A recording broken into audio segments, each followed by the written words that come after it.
Howdy folks, Doc here with Last Best Tool, and Tite-Reach is a company that makes these kind of extension wrenches, and other companies do too. Here's a Mac 1/2 inch and there's Snap-on, and those are the main three, and the prices vary widely, but the kind of DIY aspect that I'm interested in with something like this is just simply getting into places and being able to use, say, an impact driver or just a driver just to spin this thing. I can also use a ratchet in places that are very difficult to get to. And so the idea behind them is you can put on your driver or your ratchet, and then as you turn it, there's a chain drive inside here. I did a video on this earlier, took it apart, and of course there are other videos floating around that kind of rate the quality or the durability. But for the DIY side, or for just the use that this is really designed for, it's going to hold up just fine. Now, what would make this thing better? Well, one thing would be to have some sockets that actually reduce the profile to the point where this small space that you can get this thing into, you're not struggling with, say, a larger, let me throw one on here, you know, a large depth like this. Now, most DIYers don't actually have a set of basically shallow impacts. In fact, I didn't until well, I had this one. As you can see, these are pretty old. I didn't until recently, till I got this. And why did I get this? Because it was a BOGO deal from Snap-on if I bought the long set, so I needed another set of them, and I ended up with a set of shallow impacts in metric. But the concept behind these Tite-Reach kind of shallow or low profile sockets is that once inserted, and they all have this 3/8 inch drive on all of them, even the small ones here, once they are in here, that is the extent of the depth. So compare that, say, to this.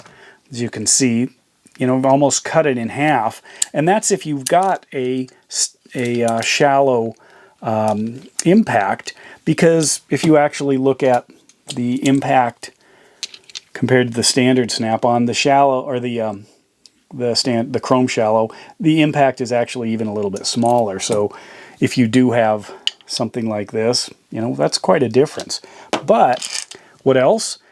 It's also got a strong magnet in it, and there it is. I've got a 3/4 inch bolt in there, and it's holding it plenty, where if I could get in there with my driving tool, you can see that, you know, even if I tried to align it, but once I get it, you can see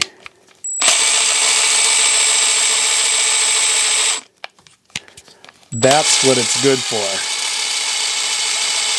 So this small socket set is also quite reasonably priced. It's about 70 bucks.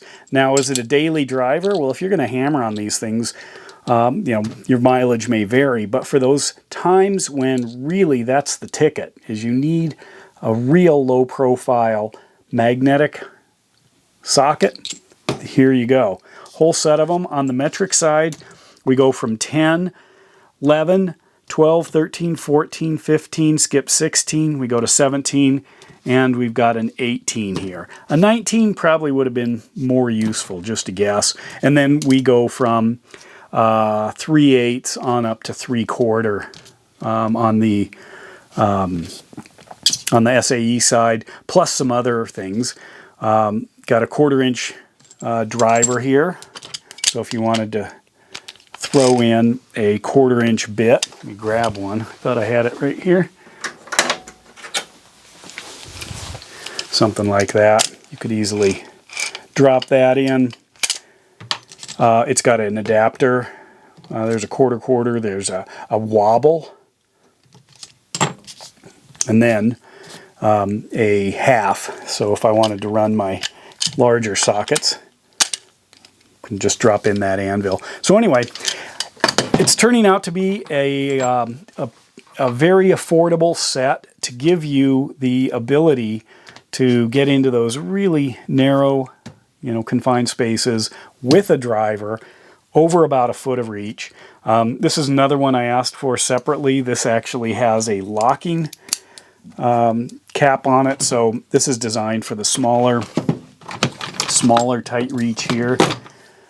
So I'd be able to use any bits I want. Just kind of experimenting with my extensions. But anyway, there it is, the Tite-Reach socket set with magnets. It's the shallow, it's dedicated 3/4, so you could also use that in other things. But I wanted to get this video out to make sure you knew it was available. Newer product. And with that, Doc out.